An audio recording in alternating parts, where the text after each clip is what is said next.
听了这则新闻，应该能让你今天多吃2碗饭。根据美国战争部发布的最新采购合约，其已授予雷神公司一笔2.348亿美元的合约，以推动先进中程空对空飞弹增程型进入全速量产阶段，以便在2030年前交付所有盟国订单。而台湾恰在交付的名单之列。届时，台湾不仅有123枚先进飞弹入库，更重要的是，台湾防空体系将彻底完成从点防卫到区覆盖的飞跃。当然，大家先别急着刷厉害，要知道，这次增程飞弹的获批，其实只是台海防御重构的冰山一角。在这盘棋局中，台湾的军力正在经历一场从量变到质变的技术大补贴。而且有趣的是，就在台湾紧锣密鼓提高军力的同时，北边的日本也在急速强军，其意图之直白，几乎已经把指向台海4个大字刻在了西南群岛的礁石上。可以说，台湾日本的军力提升正在将第一岛链推向一个前所未有的飞弹要塞化时代。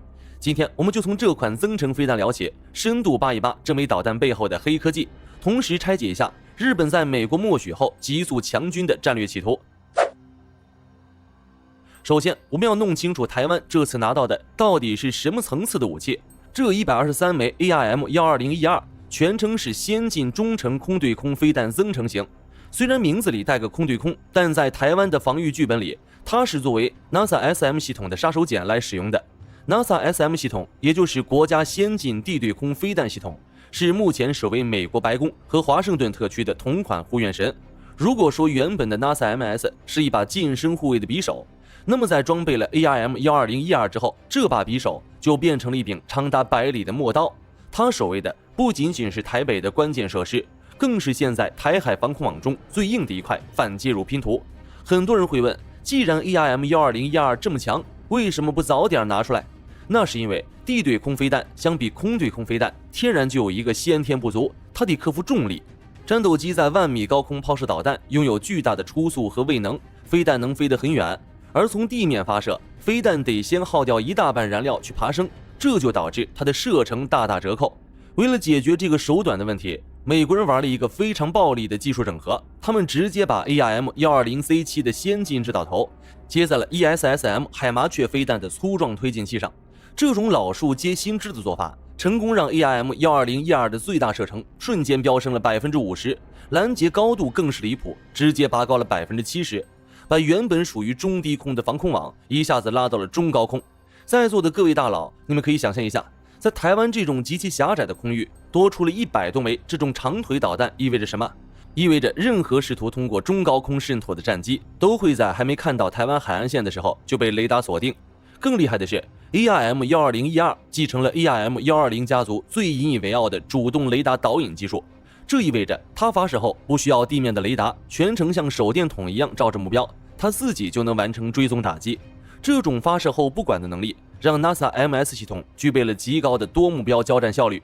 公开资料显示，一套标准的 NASA MS 系统配合 AN-MPQ-64F1 哨兵雷达，就能同时追踪60个目标，并自动进行分类识别。想象一下，如果有一波飞弹或者无人机试图玩饱和攻击， NASA MS 能在10秒内把飞弹像雨点一样打出去进行拦截，而且它的生存能力极强，15分钟完成架设，3分钟完成撤离，这种打了就跑的灵活性简直是为台海防卫量身定做的。而在前几年，美国国防部安全合作局就批准了包含3套 NASA MS 的军售案，金额高达11.6亿美元，这可是拜登任内金额最高的一次军售，可见美方对其重视程度。这些系统一旦部署在卫戍区，比如台北或关键空军基地，就能形成一个360度无死角的金钟罩。而且由于 NASA MS 采用的是美系 Link 16数据链，它能与台湾现有的爱国者天宫系统完美整合。再说深一点，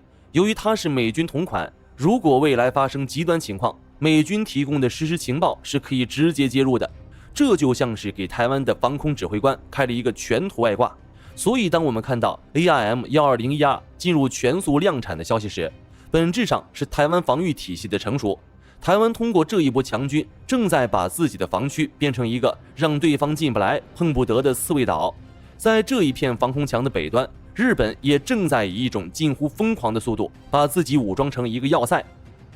在深入探讨日本的战略之前，我们必须先回头看看 ARM-120这个家族的底色，因为无论是台湾的 ARM-120-12 还是日本最近单次狂买1200枚的 AIM-120，都源自这个空战史上的传奇。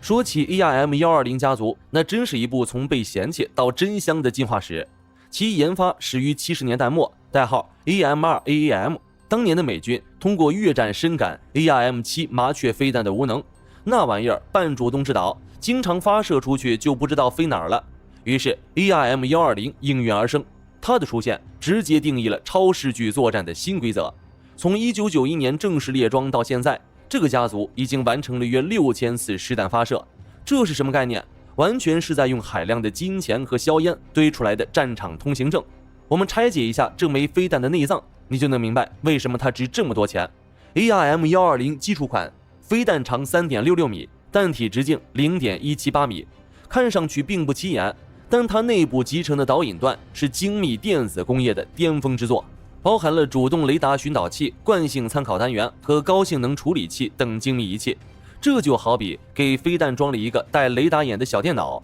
它能自己计算最优的拦截弹道。而最新的 AIM-120 地形更是把黑科技玩到了极致，地形新增加了 GPS 增强惯导和双向数据链，即使目标在疯狂机动，飞弹也能实时收到修正指令。而且地形的射程也从 C 型的90公里一跃跳到了160公里。大家注意，这个160公里是针对空中目标的，即便应对 PL-15 系列飞弹也不在话下。此外，雷神公司还搞了一个 F-32升级计划，给导弹换了15块关键电路板，极大增强了抗干扰能力。据悉 AIM-120D3 通过数字化的信号处理，能像老练的猎人一样，在成百上千个假目标中一眼认出真身，十分适合雷达杂波、干扰丝、欺骗信号满天飞的现代战场。这也是日本会花大价钱一口气订购1200枚的原因之一。要知道，此前日本单次购买最多的记录才160枚，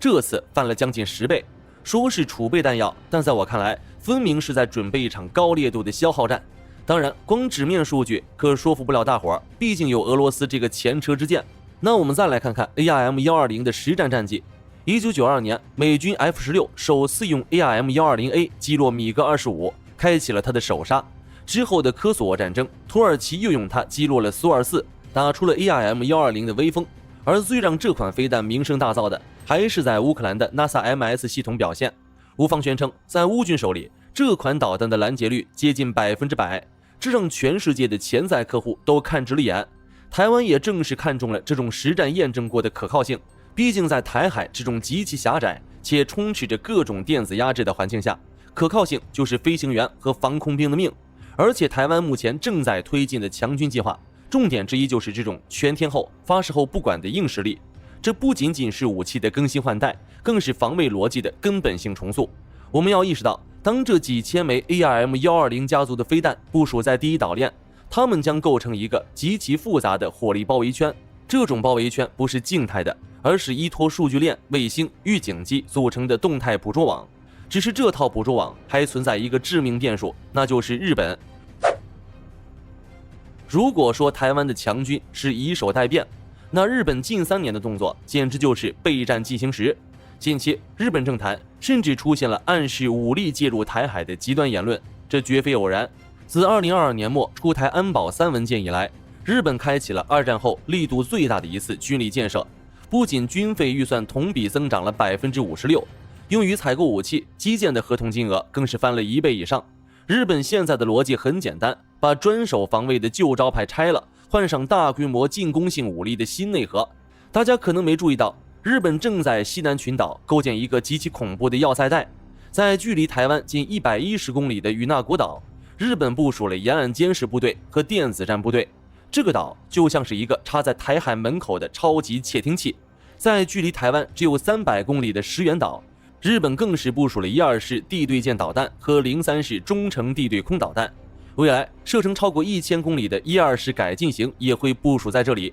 而这些飞弹是可以直接覆盖台湾关键航道的。此外，日本还计划在宫古岛增建大量弹药库，储备各类国产及美制飞弹。这种部署态势已经完全超出了传统意义上的防卫，而是典型的前言拒止。更值得关注的是，日本正在与美国加紧研拟一套针对台海的新战法。美国提出的是远征前进基地作战，就是把海军陆战队化整为零，而日本则是把自己的14个民用机场、26个港口全部军民两用化。在2025年的演习中，我们已经看到日本自卫队的战机直接从民用机场起降，这意味着日本全国已经变成了一个巨大的备用航空母舰。说到航母，日本的出云级驱逐舰改造也快完成了， F-35B 的起降试验已经成功。可以说，现在的日本正在从一个自卫的国家重新变成一个能战的国家。同时，日本还利用 OSA 机制向菲律宾无偿提供海岸监视雷达，